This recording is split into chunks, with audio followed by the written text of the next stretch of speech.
হ্যাঁ, আপনার নাম? আমার নাম হাওয়া। হাওয়া। হুম। বয়স কত এখন? 38। 38 বছর বয়স। জি। কি করছেন আপনি? পেশায় কি? পেশায় এখন আমি গৃহিণী না, বাট আমি ছোটখাটো একটা টেলার্স দর্জি। ছোটখাটো একটা? দর্জি, গ্রামের একটা দর্জি এখন। আচ্ছা আচ্ছা আচ্ছা, ওকে, ঠিক আছে। আপনি বলুন, আমরা শুনবো আপনার সিক্রেটসগুলো কি। ছোটকাল থেকে বলুন। আমার বয়স 88 থেকে আমার মনে আছে, একটু একটু মনে আছে। তখন আমাদের তো নদী ভাঙ্গা দেশ, গ্রাম, ঠিক আছে। মাদারীপুরটা পদ্মার সাথে আমাদের বাড়ি। তখন আমরা গ্রাম নদী ভাঙ্গার 1 বছর আগেই, 2 বছর 1-1.5 বছর আগে আমরা ঢাকাতে আইসা পড়ি। আমরা 3 ভাই বোন, হুম। আমার মা বাবা নিয়ে 5 জন ফ্যামিলি। তো আইসা পড়ি ঢাকা 88-র দিকে আসি। তো আসার পরে আমরা শান্তিবাগ একটা এলাকা উঠি, সেখানে কিছুদিন থাকি।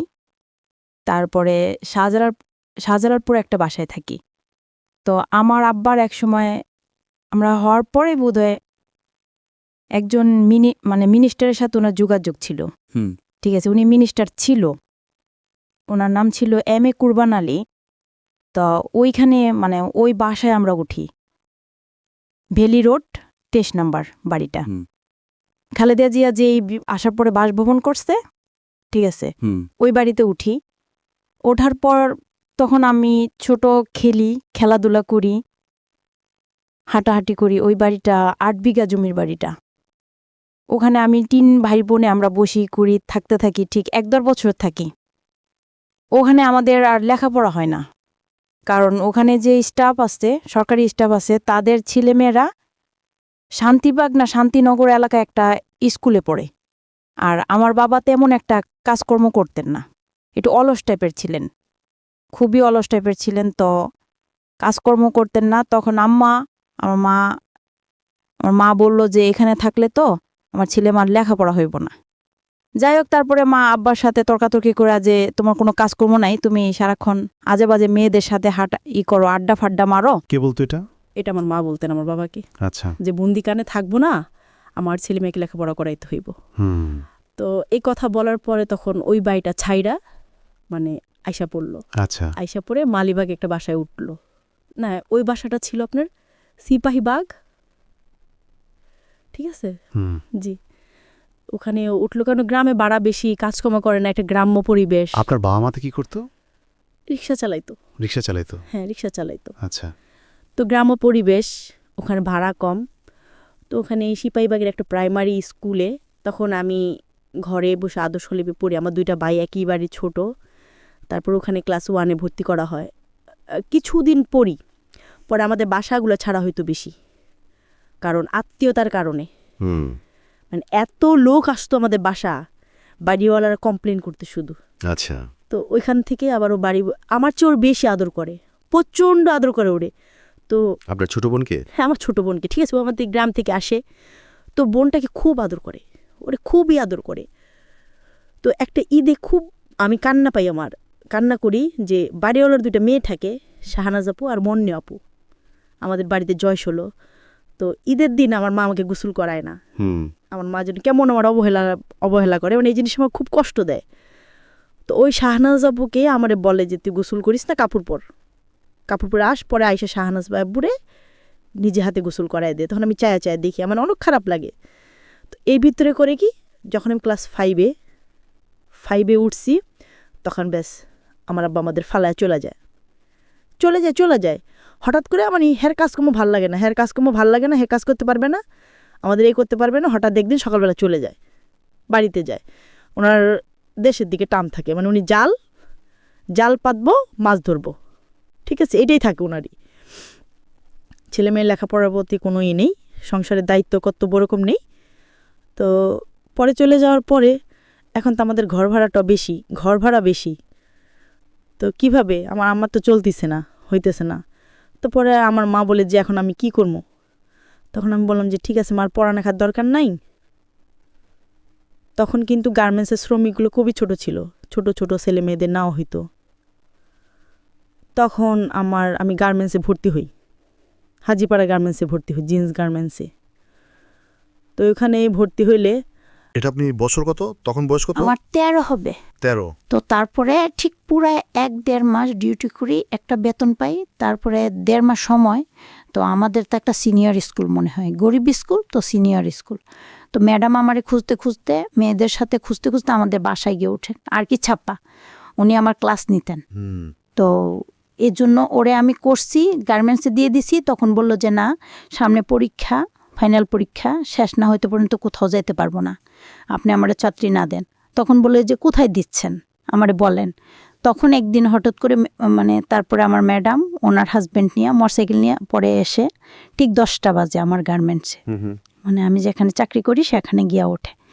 ওঠার পরে পরে নিস্তরাতে আমাকে ডাকে, এমডি রুমের এখানে ডাকে, গিয়ে বলে যে এখানে হাওলামে একটা মেয়ে আসছে আপনাদের এখানে, কিছুদিন ধরে কাজ করতেছে, ওই মেয়েটা আমার স্কুল থেকে আসছে, ওকে দেন, ডাকেন।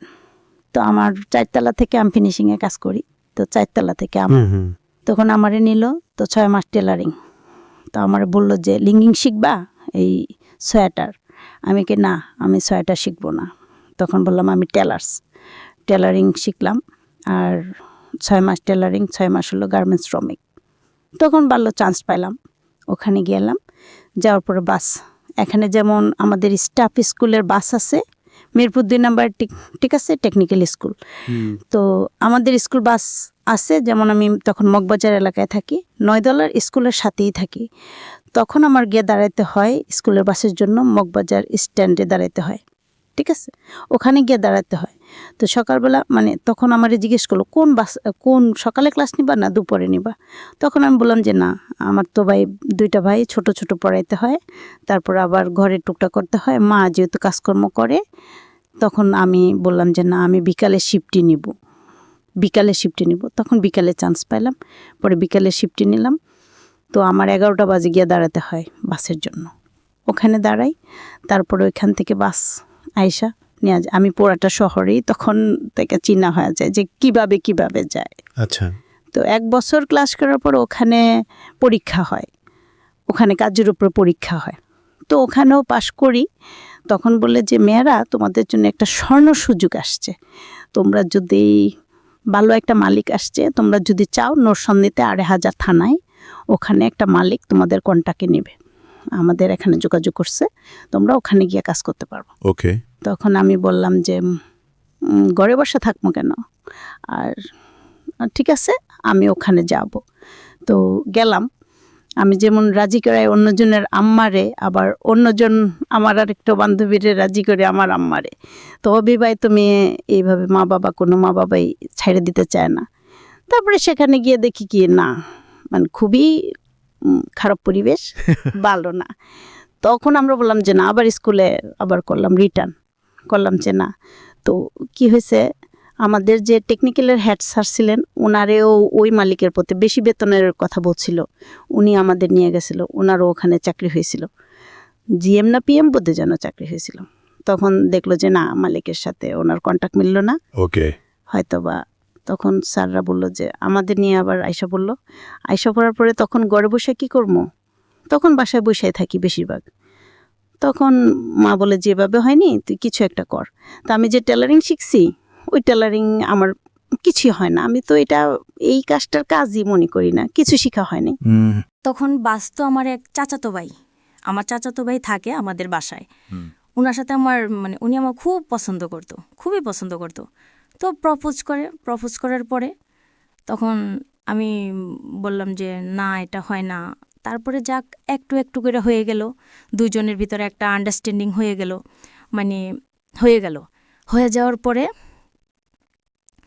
তখন আমরা দুজনেই শপথ করলাম, ঠিক আছে। শপথ করার পরে মানে চলতেছে, কেউ জানে কেউ জানে না, এভাবে চলতে থাকে। 4-5 মাস হয়ে যায়, কিন্তু ছেলেটি তারে চিনস? তখন আমি বললাম যে আমি তাকে চিনি। ফুপু বলেন নাকি তুই তারে অনেক চিনস, বলা যাবে না। তারপর আমি বললাম যে বলতেই হবে। তো এর ভিতর ফুপি যখন বলল যে কবিরের সাথে, তখন আমি বললাম যে কবিরের সাথে, মানে আমি জানি কেমন হয়ে গেলাম, মনে হলো যে আমার আকাশটা ভেঙে মাথায় পড়লো। তো আমি বললাম যে এটা কি করে সম্ভব, আমি তো ওনারে চাচার চোখেই দেখি, চাচার মতনই করি। যাক, তখন আমি শুধু আমার মনে আছে যে কাপড়গুলো দিয়া দরজা দিয়ে আয়সা পড়ছি। আয়সা ঘরের ভিতরে ঢুকতে দেখি কি সে আমাদের বিছানা, আমার মার বিছানা শুয়ে পড়ছে। তো আমার বিছানা বলে আমার রুমটা পাকঘরের সাথে ভিতরে, তো শুয়ে পড়ছে। তখন বুঝতেই তো পারতেছেন ভাইয়া যে আমার কেমন লাগতেছে, মানে আনিজি ফিল করতেছি। তখন আমি আমার রুমে শুয়ে গেছি, চলে গেছি। তো ও জানতো না যে আমি জানিয়ে ফেলেছি। তখন আমার বলতেছে কি ব্যাপার, পড়তে বসবে না? আমি কই কি না, পড়বো না। তো আমি ঠিক আছে। তখন আমার ওই ফুপু বলল যে কবি, বিষয়টা তো জানাজানি হয়েছে, তুমি ওরে করো না, ওর সামনে যেও না। পরে আমি বললাম, পরে বলার পরে কি ঠিক আছে বললেন কেন তাড়াতাড়ি, যাই হোক। পরে এভাবে আমার পড়ার হয়ে যায়। তো ও আমারে খুব পছন্দ করে, খুবই পছন্দ করে। আচ্ছা। তো এর ভিতর আমি যেই ছেলেটাকে ভালোবাসতাম সেই ছেলেটা শুই না বলে আমার তারিখ পড়ে যায়, বিয়ের তারিখ পড়ে যায়। ওই বাড়ি থেকে লোকজন এসে দেখে যায় বাড়ি, ওই আমাদের লোকজনও, আমার বাবার মামা তো বাইরে ওই ধানে গিয়েও দেখে আসছে, বাড়ি দেখে আসে। আচ্ছা। দেখে আসার পর পছন্দ হয়, তখন আমাদের একটা হয়ে যায়, ডেট পড়ে যায় যে বিয়েটা হয়ে যাবে ডেট পড়ে। তো এর ভিতরে আমার যেহেতু প্রেমটা ব্রেকআপ হয়ে যেতেছে, তারপর মন্টু একদিন বলে যে এমনি এখান থেকে চলে যায়। মন্টু ভাই ওই ব্যাপারে দেখে শুই না, পরে চলে যায়। ও যখন একদিন বাড়িতে যায়, যাওয়ার পরে আমার 6টা চিঠি জমা থাকে। 6টা চিঠি বলে কি ওর কাছে থাকে। তখনও বলে কি যে আপনি 6টা চিঠি রাইখা দেন। তখন আমি বললাম যে কেন রাইখা দিমু? কয় আমি তো বাড়িতে যাইতেছি, কারণ আমার ছোটো বোনটা তো খুব ফাসিল, এই 6টা চিঠি যদি পায়, 6টা চিঠির যদি ওর কারোর হাতে চিঠিগুলো পড়ে, তাহলে বাড়িতে চুল পারকাণ্ড ঘটে যাইব, আপনি রাইখা দেন। তখন আমি বললাম যে আপনারা চিঠিটা বহন করতে পারবেন না, লুকায় রাখতে পারবেন না, তাইলে আপনি আমারে এই করবেন কিভাবে? আমারে এই করবেন, যদি আপনি ফ্যামিলির নামে না দেন তাহলে আপনি আমার নেবেন কীভাবে? এইভাবে কথাটা বলার পর ও করে কি চিঠিগুলা নিয়ে যায়। তো ঠিক ওর বোনের বাড়িতে যাওয়ার পরে, ভাই তো বড়, তো ওর বোনের পকেটে হাত দেয়। হাত দেওয়ার পরে চিঠিগুলা পায়। তো চিঠির অবশ্যই সেখানে আমার নাম লেখা থাকে, ইতিপুরে আমার নামটা লেখা থাকে। তখন ওই চিঠিগুলা আমার চাচাতো বোন, ওর যে বোন, ওর দেয়, ওর মার কাছে দেয় যে দেখো মা। তখন ও আর শিখছে, পড়ে, দেখো মা ভাইয়া না হাওয়া আপার সাথে প্রেম করে। তো এই কথাগুলো জানাজানি হয়ে আমরা ভাই বোনের মতো রয়েছি। মাঝে আপনার সাথে আমার খুব ভালো লাগছে, আপনাকে আমি ভালোবাসছি, বাট পাপ করি নাই, এখানে এক বিন্দু পাপ নাই। কোনোদিন আপনার আমি হাত ছুঁয়েও দেখি নাই যে হাতটা কি নরম না শক্ত। আমি কি ঠিক আছে বলেন, শুধু আপনি কবিরকে বিয়ে করবেন না, আর যা ইচ্ছা তাই করেন। এটা কে বলল? এটা বলে মন্টু। আপনি করে কেন বলতেছেন? আপনার সঙ্গে তো সম্পর্ক হয়ে গেছে। সম্পর্ক হয়ে গেছে না, আমরা সবসময় দুজনে আপনাকে এটা বলতাম। সম্পর্ক হওয়ার পরেও? হ্যাঁ, কথা বলি ওকে। পরেও। তখন তারপরে আমাকে ঠিক আছে, তখন বলল যে এই কথাটা অন্তত রাখেন, আপনি আমার দয়া করে রাখেন। তখন আমি বললাম যে ঠিকই তো, ছেলেটাও আমি পাইলাম না, আমারও পাইল না, আর একটা কষ্ট সারাটা জীবন এটা নিয়ে বহন করবো। তারপরও আর আমি এমনিতে ইচ্ছুক না কবিরকে বিয়ে করার জন্য, আমি এমনিতে ইচ্ছুক না, আমার ভালো লাগে না। যেহেতু আমি তাকে চাচা বলতাম, অনেক সময় অনেক কথা চাচাবাস্তির মতন বলতাম, তো তার সাথে আমি কিভাবে সংসার করব? এটা সম্ভব না। তখন আমি কবিরকে আমি রাজি না, বিয়ে একদম তারিখটা আমি রাজি না, আমি বিয়ে করবই না, আমি এখানে বিয়েতে রাজি না। ফ্যামিলি কথাবার্তা কি চাচ্ছিল যে কবিরের সঙ্গে বিয়ে হয়ে যায়? হ্যাঁ, ফ্যামিলি কথা, দোনো ফ্যামিলি ছিল, এটা যাইছিল। তখন দাদু বললো যে কেন, আমি বারবার দুজায় বুঝি না।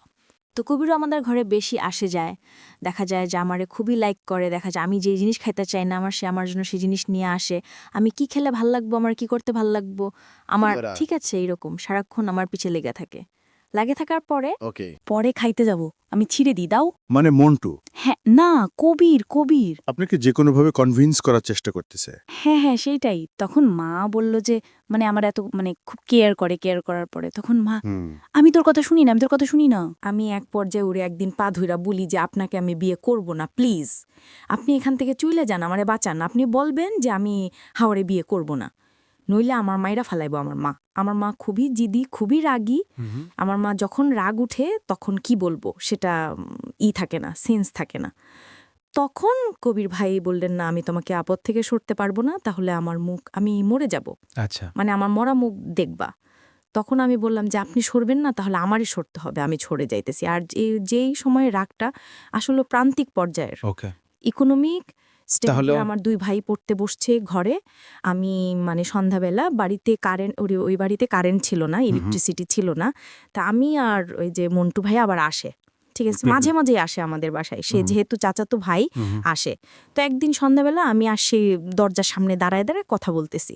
চারিদিকে প্রায় অন্ধকার হয়ে গেছে, আর আমার 2 ভাই রুমের ভিতরে পড়তেছে। এর ভিতরেই একটা লোক আসে। তা ওই বাসার উপরেও ওয়ালটা অর্ধেক ওয়াল, হাফ ওয়াল, মানে দেখা যায় কেউ আসতেছে কিনা, এটা দেখা যায়। ওকে। তো সন্ধেবেলা একটা লোক একটা ছেলে কালো করে একটা গোলাপি কালারের শার্ট গায়ে দেখলাম বাড়ির ভিতরে ঢুকতেছে। ঢোকার পর বলল কি যে এখানে কি ফরিদপুরের লোক থাকে? তখন মাদারীপুরের কেউ তখন তেমন একটা বলতো না যে ফরিদপুর, তো যে ফরিদপুরের লোক থাকে। তখন আমি বললাম যে আল্লাহ, থানা থেকে মনে হয় গিয়ে আসছে, লোকটোক আসছে। আমি কি না, এখানে কোনো ফরিদপুরের লোক থাকে না। তো ওই ছেলেটা বলিল, মানে লোকটা আইসা বলতেছে যে ঘরের দিকে আলিয়া আইসা পড়ছে, যে থাকে তো? আমি কি না, থাকে না। এইভাবে আমি বললাম যে না, এখানে থাকে না, ফরিদপুরে কোনো লোকই থাকে না। আমি কইয়া ধাক্কা দিয়া মানে ডাইরেক্ট রাগ ব্যবহার করে, খারাপ ব্যবহার করে বাইর থেকে বাইর করে দিই। তো বাইর করে ধরে আর এর ভিতর মন্টু ভাই কয় কি, আপনি এরকম করতেছেন কেন? লোকটা আসছে কিসের জন্য? আমি শুনি। আমি কিন্তু এটা থানা থেকে আসছে, আমি এত ভয় পাই ওর দেখা। আমি কেন থানা থেকে আসছে, আপনি ইয়ে করেন না, বার করে দেন। তারপরে এইভাবে ওর সাথে খারাপ ব্যবহার করার পরে বাইর হয়ে যায়। তো এর ভিতরে আমার এক চাচা, আব্বার খালাতো ভাই, উনি ড্রাইভিং করে। তো আমার চাচা একটা বিয়ের প্রস্তাব আনে আমার জন্য, বরিশালের ছেলে। তো এখন আম্মু আমার এসব বলে যে হাওড়ে দেখতে আসবা, হ্যাঁ, রেডি করে রাখো। কবে আসবো? বলো যে কবে আসবো। ওর বলো যে কবে আসবে, এই সামনে এই সপ্তাহের ভিতরেই আসবো। কে বলছে এটা আপনাকে? আমার মানে আমার আম্মারে বলছে আমার চাচা। আচ্ছা। আমার চাচা বলছে আমার, আর আপনার ব্যাগ রেডি করে রাখতে বলছে? হ্যাঁ, রেডি করে রাখতে বলছে। তখন বললো যে গুছাই টুছাই রাখেন আর নাস্তা পানির ব্যবস্থা করেন। ঠিক আছে। তখন যাই হোক, পরে আমার দেখতে আসে, বরিশালের একটা ছেলে দেখতে আসে সকালবেলা। 5-7 জন মানুষই দেখতে আসে। তো আমরা যাক ছোটোখাটো একটা আয়োজন করি, নাস্তা পানির ব্যবস্থা করি। আমারে দেখে দেখা তারপরে টাকা দিয়ে যায়। তখন তো অনেক আগের কথা, টাকার খুব মূল্য ছিল। তো আমার 300 টাকা দিয়ে যায়। 300 টাকা দিয়ে যায়, দেখা যায়। তো যাওয়ার পরে বাস আবার আমার একটা খালাতো ভাই থাকে, আমাদের বাসায় আসে। তো আমার খালাতো ভাইটা আমার দেখায়, জি। ইয়ার দেখায়, ঠিক আছে। তো আমার খালাতো ভাই মানে ওই লোকগুলো আমার 300 টাকা দিয়ে যাওয়ার পরে বসে আমার 2 মানে আমার ভাই আর আমি আমার খালাতো ভাইটার সাথে দুষ্টুম করে আসছে, যা বলতেছে আমার টাকার ভাগ আছে। তখন আমি বললাম তার বাপ মা নিবে না। আমি তো মনটা তো বলেই দিছে যে তুমি যার কাউরে বিয়ে, অন্য কাউরে বিয়ে করো, তো ভাই কবুরকে বিয়ে করো না। আচ্ছা, তার মানে মন্টুর জায়গা থেকে আপনাকে বিয়ে করার কোনো ইচ্ছা ছিল না? না, কোনো ইচ্ছা ছিল না। আপনার ইচ্ছা ছিল? আমার ইচ্ছা ছিল। এখন তো ফ্যামিলির কারণে হচ্ছে না। 2টা ফ্যামিলির মেনে নিয়েছেন আপনি? মেনে নিয়েছি, ঠিক আছে। দুজনেই মেনে নিয়েছি। তখন তারপরে কিন্তু আমাদের যে বন্ধুত্বের মতন সম্পর্কটাও রয়ে গেছে। আর তার সাথে আমার এমন কিছু হয়ও নাই যে আমরা বন্ধুর মতো নিয়েছিলাম। তখন 15 দিনের ভিতরে আমার বিয়ে ঠিক হয়ে যায়। তো আব্বা বাড়িঘর দেখতে যায়, যেহেতু আমরা একই এলাকায়, পার্শ্ববর্তী এলাকার, তখন আব্বা বাড়িঘর দেখতে যায়। তো আমার মা বলে দেখি যে তুমি তো হুটহাট করে সব কাজ করে বসো, তো একটা কাজ করো, ওই আমার মামার কথা বলে যে ওর চাচারে, ওর মামারে, ওর চাচারে, ওর মামারে নিয়ে 3 জনে যাইবা বাড়িঘর দেখতে, ছেলের বাড়িঘর দেখতে, একলা যাইবা না। তখন আব্বা কি করছে, একাই গেছে সেই বাড়িতে। যাওয়ার পর আমার শাশুড়ি খুব ভালো ব্যবহার করছে। আমার আব্বার বাড়িঘর দেখে পছন্দ হয়েছে। আমার শাশুড়ির ব্যবহার আচার খুবই ভালো দেখে পছন্দ হয়েছে। আব্বার কারো মুখের দিক তাকাই নাই, কারো কথা মানে কারোর জন্য ডিসিশন নিতে একটু ভুল করে নাই। আব্বা একেবারে তারিখ ফালাই দিয়ে নিয়ে আসে। আপনার বয়স কত তখন? 16 বছর বয়স। পেশায় আপনি কি করছেন? কিছুই করছেন না? না, কিছুই করছি না। বসে আছেন একদম? হ্যাঁ। ওকে। তখন বাস তারিখ দেওয়ার পর আমাদের গ্রামে যায়, আমাদের বাড়ি ওখানে যায় দাওয়াত করছে। আমার ছোট চাচারে দাওয়াত করছে, আমার মামার বাড়িতে দাওয়াত করছে, আত্মীয় স্বজন টুকটাক দাওয়াত করে আসছে যে এই তারিখে হাওলার কাবিন হইব, তারা উঠায় নিব 3 মাস পরে। কাবিন হইল কাতি মাসে, আমার উঠায় নিব হইল পৌষ ফাল্গুন মাসে। ঠিক আছে। তো যেহেতু আমরা গৃহস্থ বাড়ি, আমার শ্বশুর বাড়ি গৃহস্থ বাড়ি, তো আমার শ্বশুর বলছে যে বিয়াই আর একটা করা না, আমি তো ফসল বুনছি, যেহেতু আমরা গৃহস্থ, ফসল অধিক মা আসলে আর বউ আনতে পারবো না উঠাইয়া। তো আমাদের ভিতরে আর কি কোনো যৌতুক চাওয়াচাই হইল না। যৌতুক চাওয়াচাইয়ের ভিতরে এটাই হইল। আমার ভাসুরে বলছিল যে আমার ভাইটা তো দেশে বউ ঠিক করছিলাম, বিয়ে করলো না, বিয়ের দিন পলায়ন এসে পড়লো এখানে। ওর একটাই স্বপ্ন ড্রাইভিং শিখবো, ঠিক আছে, শাহজাহান ড্রাইভিং শিখবো।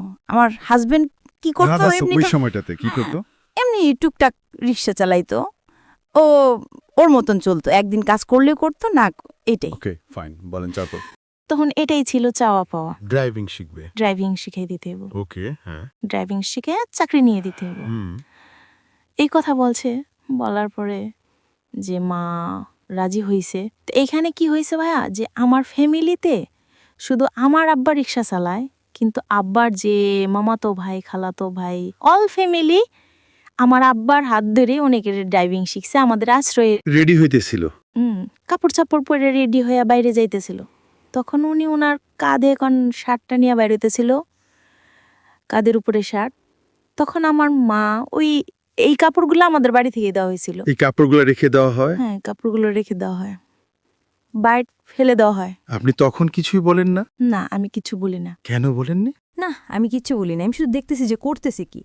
আর তারপরে আমি মারে খুব ভয় পাই, আজও ভয় পাই, এখনো ভয় পাই। ওকে, ঠিক আছে। আমি কিচ্ছু বলি না, আমি শুধু কান লাগাই, কান দিই, মানে আমার একটাই কাজ করে আমার কান দেওয়া। ঠিক আছে।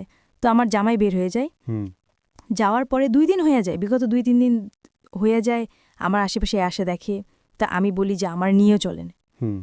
কয় তোমার নিয়ে আমি কোথায় যাব, তোমার বাবা মা তোমার কথা আমার কথা রাখে নাই, তোমার কথা রাখে নাই, বিয়ের সময় যা কথা ছিল রাখে নাই, তুমি তোমার মতন থাকো, আমি আমার মতন থাকি। এই প্রক্রিয়ার ঠিক 10-12 দিন হয়ে গেছে, উনি আমার সাথে দেখা করে না, আমি ওনারে দেখি না, পাই না। তো এর ভিতরে আমি করছি কি, আমার মাথায় একটা ভূত চাপেলো যে যা ইচ্ছা তাই করুক, আমি আমার শ্বশুর বাড়িতে চলে যাবো, যা ইচ্ছা তাই করুক। আমি ঘর থেকে 500 টাকা চুরি কইরা, 500 টাকা চুরি করে, সকালবেলা হরতাল, সারা বাংলাদেশে হরতাল ছিল, হরতাল চলতেছে, সকালবেলায় আমি 500 টাকা চুরি করে কাপড় চোপড় ঘষায় আমি হাইটটা সেই জায়গায় বুড়িগঙ্গার ব্রিজ পার হই, সেখানে হোটেলে গিয়ে নাস্তা খেয়ে 10টা-11টা বেজে যায়, তারপর আমি বাড়িতে চলে যাই। তখন আমার এত খারাপ লাগতেছিল, আমি নৌকায় উঠা খুব কাঁদতেছিলাম যে আমার এটা কি হইল, কি হইল, এটা কেমন ধরনের কাজকর্ম হইল। তো এইভাবে আমি পরে বাড়িতে জায়গায় যাই, আমার বড় ফুপুর বাড়িতে বেড়াইতে উঠি, বেড়ায় ওদিকে বেড়ায় এদিকে ফিরাই, আমি কিনা এবার আমি আমার শ্বশুর বাড়িতে যাবো। তো একদিন সকালবেলা আমার মাথায় ভূত চাপাই যে আমি আমার শ্বশুর বাড়িতে যাব। ওকে, হ্যাঁ। তো সকালে যখন 8টা-9টা বাজে, শীতের দিন, তো আমার শ্বশুর, আমি তো চিনি না, তো জানি যে আমার শ্বশুরের নাম জানি, গ্রামটার নাম জানি, তো লোকজনের কাছে জিজ্ঞেস করা পরে ওই বাড়ির পিছনে গিয়ে, ঘাটে গিয়ে একটা ঘরের পিছে, আমার ভাসুরি ঘরের পিছে গিয়ে আমি ধাগায় থাকি। তারা এটা আসার পরই উকি মেরে দেখি যে আমাকে কেউ দেখে কিনা, আমাকে কেউ দেখে কিনা। তখন আমার দেবর, জামার বিয়ে দাস ছিল, পিচ্চি, আমার দেবরটা আমার দেখে ফেলায়। তখন দেখে ফেলে আমার ননদের বলে কি যে আপু ভাইবি আসছে। কয় কি, কোন ভাবি? সেজো ভাবি, ওই যে সাজু ভাবি ঘরের পিছে দাঁড়িয়ে রয়েছে। ও কি গজ্জেল। পরে আমার ননদে, আমার দেবর ঠিকই আমি দাঁড়িয়ে রয়েছি। তখন বলে আপনি কেন, আমি কি বেড়াইতে আসছি। তারপরে আমার শ্বশুর তারপর আমার দেখে, তাড়াতাড়ি বাজারে চলে যায়, বাজার সাজার করে করে। তোমার মেজো বয়সে আমাকে দেখে জিজ্ঞেস করে কি হয়েছে তোমার, তুমি একলা আসলা। আমি বললাম আপনার ভাই কই, আপনার ভাইয়া এসে পড়ছে, রাগ করে আমি এসে পড়ছি। পরে আর কয় কি ঠিক আছে থাকো। তা আমার মেজো বসা আমার এতই ভালো আদর করতো বলার বাহিরে। তখন আমার মেজো বসা আর কোনো দিকে তাকাইল না, শার্টটা নিয়ে বের হয়ে গেল, শার্টটা নিয়ে বের হয়ে গেলো, ঢাকায় চলে গেল। ঢাকায় এসে পরে ভাইরে খুঁজে মুজে, আমি বাড়িতেই রয়ে গেলাম, ভাইরে খুঁজে মুজে গিয়ে বাইর করে, আমদাগান থেকে বাইর করে, বিছেতে বাইর করে ফির আমাদের বাসায় উঠায়। পরে আম্মু আব্বা কাছে মাপ চাওয়ায় যে তুই বেদকি করছস, বোকাবদ্ধ করছস, আর আম্মু আপনি এরকম কাজ করা ঠিক হয় নাই গে। 2 জন ফ্যামিলির মিলাইয়া দেয়, বউ জামাই শ্বশুর বাড়ি মিলাইয়া দেওয়ার পরে তারপরে 12 দিন হয়ে গেছে, আমি বাড়িতে গেছি। তখন বলে যে মা আমি হাওড়াতে যাই, আম্মু আমি হাওড়াতে যাই। তখন আমার ছোট ভাইটারে আমার সাথে, আমার জামাইয়ের সাথে পাঠায়। যেমন কালকে রোজা, আজকে বিকালে আসে, সন্ধ্যার সময় আসে। আসার পরে একদিন থাকে, তারপর আমার ঢাকা নিয়ে যায়। আবারও কিছুদিন ভালো চলতে থাকি, ঠিক আছে, চলতে থাকি। তারপর আবার সেই জ্ঞানদাম শুরু হয়। ওকে, ঠিক আছে, কাজ করে না, কর্ম করে না। ওর কথা হলো যে আমার ড্রাইভিং শিখিয়ে দিতে হইব, তারপর আমি যা করার করব। যাক, এই কথার পরে জ্ঞানদাম লাগার পরে এবার একবারই বাইরে যায়। তো বাইরে যাওয়ার পর আমার মা করে কি, বলে যে এলাকা ছেড়ে দে। এলাকা ছেড়ে দিয়া আইসা এলো এই গুলশান এলাকায়। আপনার মা মা বাবা আমাদের ফ্যামিলিটা, ঠিক আছে, আমারে নিয়ে আইসা পড়ে এই গুলশান এলাকায়। ওই যে আমার আব্বা যে মিনিস্টারের বাসায় ছিলেন, ঠিক আছে, তার মেয়ের বাড়ি আছে এখানে 35 নম্বর রোডে, আজাদ মসজিদের পিছে। তো এই বাড়িটা এসে ওঠে। এই বাড়িটা এসে ওঠার পরে এখানে থাকে। তখন আমি কি করব, আমার তো সময় কাটে না। পরে আমি চাকরি নেই গার্মেন্টসে। মায়ে কয় এভাবে তো হয় না। পর আমিও দেখি যে না, এভাবে দর্দিখানায় থাকলো ভালো লাগবো না আমার, যেহেতু আমার হাজব্যান্ড আসে যায় না, ঠিক আছে। তখন আমি চাকরি নিই। ঠিক আপনার অফিসের ওই পাশে একটা গার্মেন্টস থাকে, ওকে, ঠিক আছে, ওইখানে চাকরি নিই। চাকরি নেওয়ার পর আমি এখানে চাকরি করি, ঠিক মতন ডিউটি করি। ঠিক 2 মাস হয়ে গেছে চাকরি করতেছি। আমরা এই এলাকায় আসা পড়ছি। আসার পরে যেহেতু স্বামী স্ত্রীর বন্ধন, দুজনের প্রতি আছে। আমার হাজবেন্ড খুঁজতে খুঁজতে আর কি চিবাঞ্জনের সন্না খুঁজতে খুঁজতে দেখি কি সেদিন শুক্রবার ছিল, আমার অফিস বন্ধ ছিল, আমি বাসার গেটের সামনে দাঁড়াইছিলাম, এর ভিতর দেখে আমার হাজবেন্ড। তো আমার হাজবেন্ড দেখে তো আমি খুব খুশি হয়ে গেছি। তারপরে মা বাবার কথা বলে না, কি না লিখেছে, আমি আর টাইনা বাসায় নিয়ে দেয়, কয় চলেন বাসায় চলেন। উনি তো কয় না বাসায় যাব না। যান না কেন, যে যদি আমার মারে ঠারে বাঁধত। মানে আমি বলি কি হিসাব না, কথা বলেন না কেন, কয় কিছু হয় নাই। তখন যখন একটু টাচ করলে জিদ করে, মানে বকা দেয়, তারা টাচ করা যায় না। তার মানে আমার কেউ বলে যে তুই আলাদা বিছ নাই, সুবা সুদেই আমি আলাদা বিছ নাই। তো এরকম একটা সিচুয়েশনে একা দেয়। তখন আমি বলি যে কারণটা কি, তখন আমি তোরে খুব পছন্দ করি, খুব ভালোবাসি। তখন আমি বলি যে এরকম করেন কেন, কি হয়েছে, তুই পরে আমার বলে যে তুই তো আমার অনেক ভালোবাসিস না। কয় হ্যাঁ। কয় কি করতে পারবি আমার জন্য। আমি কই কি করতে পারবো, মরতেও পারবো। এই কথা আমি বইলা ফেলাই। কয় ঠিক আছে তাহলে মরা লাগবো না। না এটা আগেই করে, কি 2-3 দিন আগে 15 1 মাস হয়ে যায়। যেহেতু ওই বছর 1.5 মাস ছিলাম, হঠাৎ করে আমি এই বাসা বড়সড় একটা উঠান থাকে, মেয়েদের সাথে খেলাধুলা করি, কুতকুত খেলেই সেই খেলে সময় কাটাই, আর রান্না বাড়া করি, বাস শেষ। তখন সন্ধ্যার সময় আমি খেলতেছিলাম, কুতকুত খেলতেছিলাম।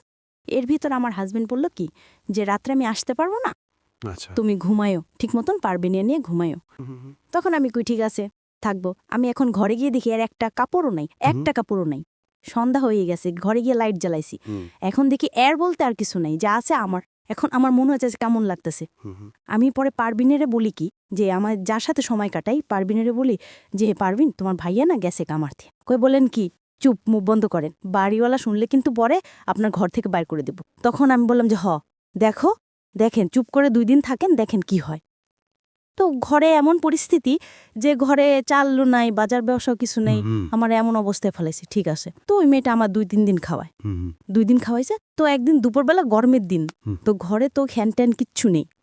আমি ওই মেয়েটা ক্লাস 6-এ পড়ে, চেয়ারে বসে পড়তেছিল।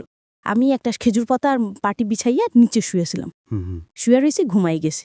তো এর ভিতরে মেয়েটা কখন উঠে আসে আমি জানি না, ঠিক 2:30-3টার মতন। তখন আমি ঘুমন্ত অবস্থায় আমার স্বামী হাজবেন্ড গিয়া চেয়ারে বসে আমারে ডাকতেছে, বলতেছে হাওয়া উঠো। তো আমি চেয়ার থেকে উঠে তুমি কই থেকে আসলা, পরে ওনারে দেখাম। পরে আমি উঠে টয়লেটে গেছি, গিয়া টয়লেট থেকে আইসা মুখ ধুয়ে, মানে আমি টয়লেটে গিয়ে এত কাঁদছি। পরে বলছে কান্না করার পরে ঘরে আসি, ঘরে আইসা পরে মাথা মুছি দিয়া পরে আমি কি ভালো হইছো, এই ঘরে এখন উনি থাকবো, আমি চলে যাম।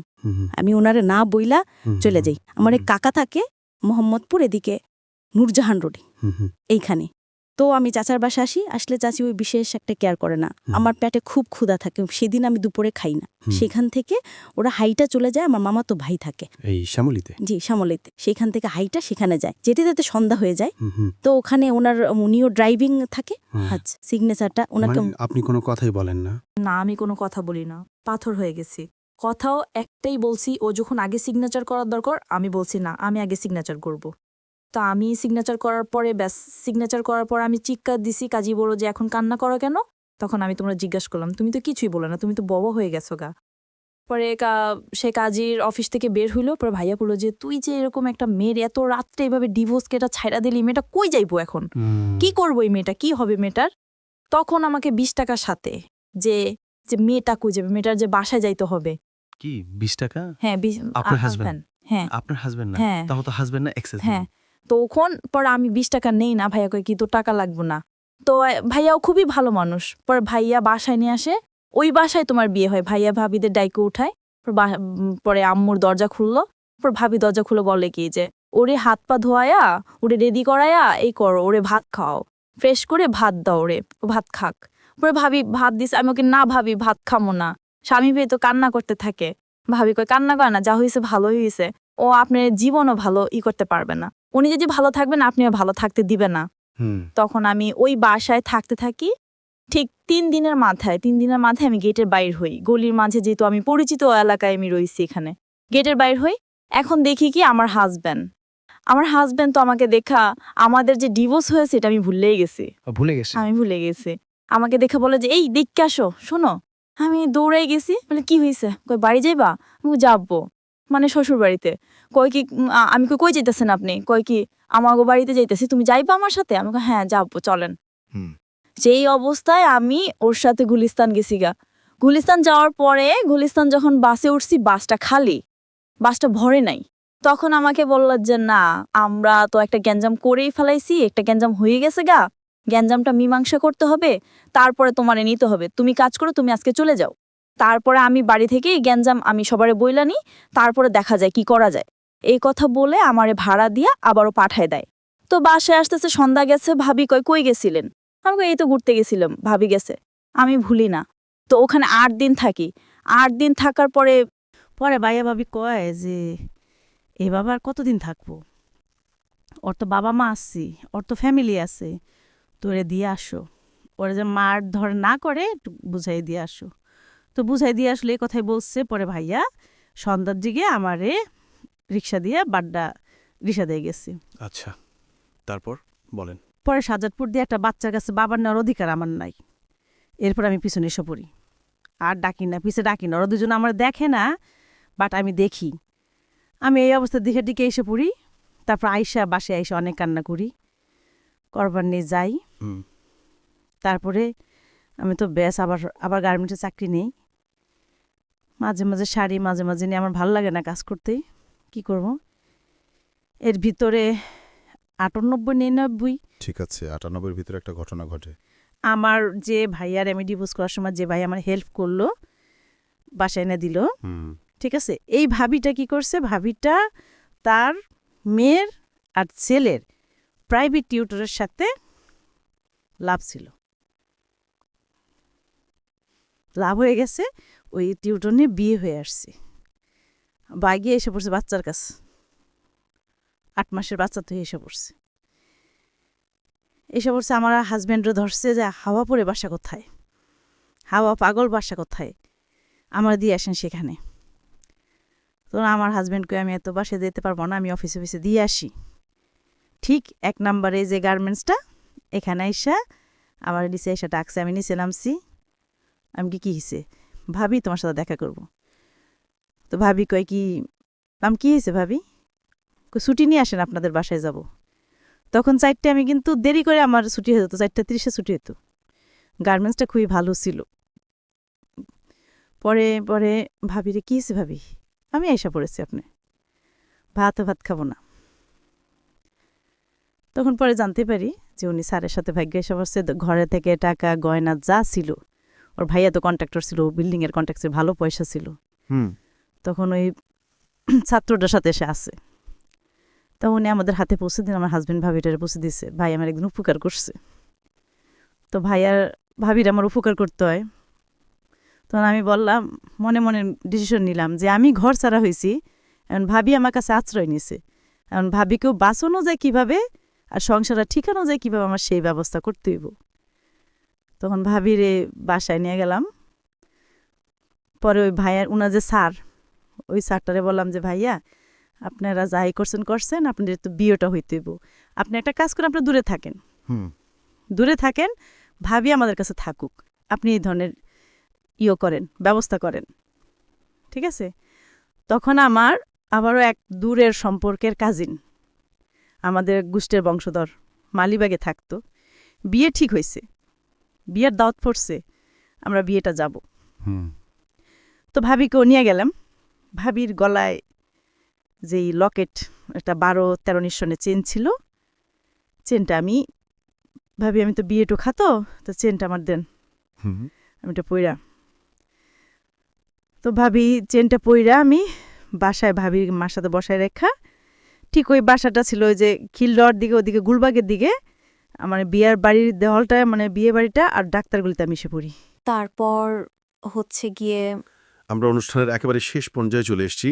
আজকের এই অনুষ্ঠানটি হয়তো সেই অর্থে এন্টারটেইনিং না, কিন্তু অনেক বড় লেসন রয়েছে। আপনারা যদি ডিপলি যান হয়তো বুঝতে পারবেন। বাট কারো কারো জন্য যে লেসনগুলো হ্যাঁ, কুমিল্লার ছেলেটা কুমিল্লার ছেলেটার নাম কি ছিল? রুহুল রুহুল। রুহুল আমিন। হ্যাঁ, একে বিয়ে করার কতদিন পর্যন্ত সংসার করেছেন? 4 বছর। 4 বছর। সংসারটা ভেঙেছে কেন মূলত? মূলত ভেঙেছে একে বিয়ে করার পরেও কি আপনি প্রথম হাজবেন্ডের সঙ্গে যোগাযোগ করছেন? একদম অফ হয়ে গিয়েছিল? না না না না না, একদম অফ হয়ে গেছে। যেহেতু আমি বিয়ে করে ফেলেছি, ঠিক আছে, বিয়ের 1 মাস 10 দিন পরে আমার আগের যে হাজব্যান্ড শাহজাহানের সাথে আমার দেখা হয়। দেখা হলে পর ওরা বলে যে আপা বিয়ে হয়ে গেছে, আপা বাসায় এসে কালকে আসব। বিষয় আমি একটু অসুস্থ থাকি, আসি না। তার পরের দিন ঠিক এখান থেকে, এই যে এখান থেকে আমারে বলে যে এটা তুমি কি করলাম, কি কর্ম, কি করার আছে, যা হইছে হইয়া গেছে। তখন বলে যে আমার সাথে যাইতে হইব। তখন আমি বলি যে কোথায় যাব? আমার সাথে যাইতে হইব, উঠো, রিকশা উঠো। তো রিকশা আমি উঠমু না। এর ভিতরে এক বৃদ্ধ লোক বলে কি হইছে বাবা? ও আমারে জোর করে উঠাইব, আমি উঠমু না। আমি কিভাবে? এখন আমার শাহজাহান বলতেছে কি যে ঘরের ভিতর ঝগড়া লাগছে, টুকটাক ঝগড়া কইরা আইসা পড়ছে। তখন ওই বৃদ্ধ লোকটা বলে কি, যাও বাবা, রাগ করা, মেয়েদের রাগ করা ভালো না, যাও উঠো, রিকশায় উঠো। ওই লোকটা আমারে রিকশায় উঠায়া দেয়। উঠায়া দিলে উনি আমারে রিকশা দিয়া নিয়া বাড্ডা বালুর মাঠ, ওনার এক চাচা আছে, আমার চাচা শ্বশুর থাকত, সেই বাসায় নিয়া আমারে আটকায়। আটকানোর পরে কয় কি, আমার চাচি শাশুড়ি কয় কি, আপনাকে বউ নিয়ে আসছি, আমি এখনই কাজিনিয়া আসমু, ডিভোর্স করব আর বিয়ে হবে। তখন আমি জিনিসটা চিন্তা করলাম যে আমি যাকে বিয়ে করলাম মেহেন্দির রং ওঠে নাই।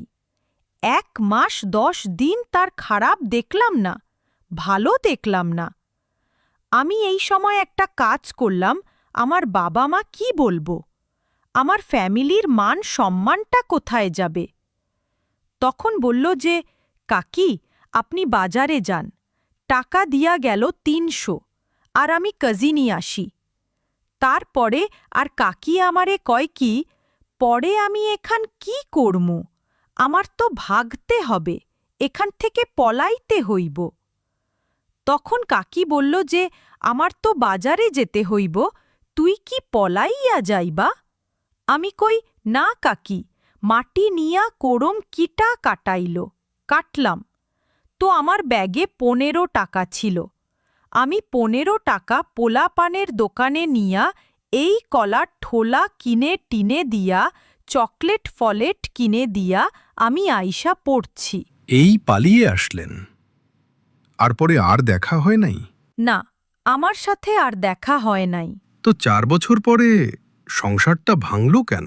হ্যাঁ, তারপরে 1 বছর পর আমারে কুমিল্লায় নিয়া যায়। না, এতটা বিস্তারিতে আমি যাচ্ছি না। 4 বছর মূল কারণটা সংসারটা ভাঙল। ও খুবই খারাপ ছিল। কুমিল্লার ছেলেটা খুবই খারাপ ছিল, জুয়া, নেশা, ঠিক আছে? তারপরে ডাকাতি, আমি এগুলা কখনোই দেখি নাই। এত খারাপ ছিল বলার বাহিরে, এতটা খারাপ ছিল। তো 4 বছর সহ্য করলেন কেন? কেন সহ্য করলাম? যে বিয়ে কয়বার হয়, ঠিক আছে? এদিক দিয়ে আমার বাচ্চা কাচ্চা হইতেছে না, তো 2003 সালে যে ইলেকশনটা হইল 5 মার্চ মাসের 5 তারিখে, ঠিক নিজেই ডিসিশন নেই যে না, আমার কিছু একটা করতে হইব। তখন বাস, তারপরে আমি করি, আমরা দুজন আবারও বিয়ে করি, ঠিক আছে? এটা হলো 7টা। 2007 সালে প্রথম হাজবেন্ডকে আপনি আবারও বিয়ে করেন? হ্যাঁ, আচ্ছা করি। তখন ওনার ঘরে স্ত্রী ছিল? হ্যাঁ, স্ত্রী ছিল। স্ত্রী থাকা জানেই মেনে নিছি। মানে স্ত্রী বাচ্চা থাকা অবস্থায় আপনি বিয়ে করলেন? হ্যাঁ হ্যাঁ, ওকে, ঠিক আছে। আমি এগুলা জানেই মেনে নিচ্ছি যে তো স্ত্রীর পারমিশন ছিল, ফার্স্ট ওয়াইফের পারমিশন ছিল, যে ওয়াইফের থাকা অবস্থায় বিয়ে করলেন? ওই ফাঁকে দুদিনটা বিয়ে করে ফেলছি। ওই ফাঁকে দুদিন এটা জানার পরও আপনি বিয়ে করছেন? হ্যাঁ, 2টা, মানে এই যে সেকেন্ড, দ্বিতীয় বিয়েটা, আমার থেকে যে প্রথম দ্বিতীয় বিয়েটা করছে ওইটা চলে গেছে গা। ওইটা খুবই ভালো ছিল। পরে আবার বিয়ে করছি। 2007 সালে যেমন বিয়ে করলাম, 2007 সালে বিয়ে করে দুজনে সুন্দর করে আবারও নতুন জীবন শুরু করলাম। আমাদের সংসারে কোন ঝামেলা ছিল না।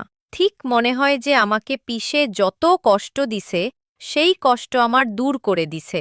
এত আমাকে বলল বাসায় নিয়ে বলল যে হাও, আমি যা করছি, আর আমি কোথায় কি করি সেটা তুমি দেখবা না। তুমি দেখবা আমি তোমাকে কিভাবে ভালো রাখি। আচ্ছা, এখন আপনারা কি একই সাথে মিলেমিশে সংসার করতেছেন নাকি ঝামেলা আছে? না, আমার সাথে এখন সংসারটা নাই। আমরা দুজন আসারটা নাই। আমরা দুজন আলাদা হয়ে গেছি। ডিভোর্স হয় নাই? ডিভোর্স হয় নাই, কিন্তু আমরা দুজন পৃথক হয়ে গেছি। ঠিক আছে। অধিক দিন যাবৎ পৃথক আছেন? 2009 সাল থেকে।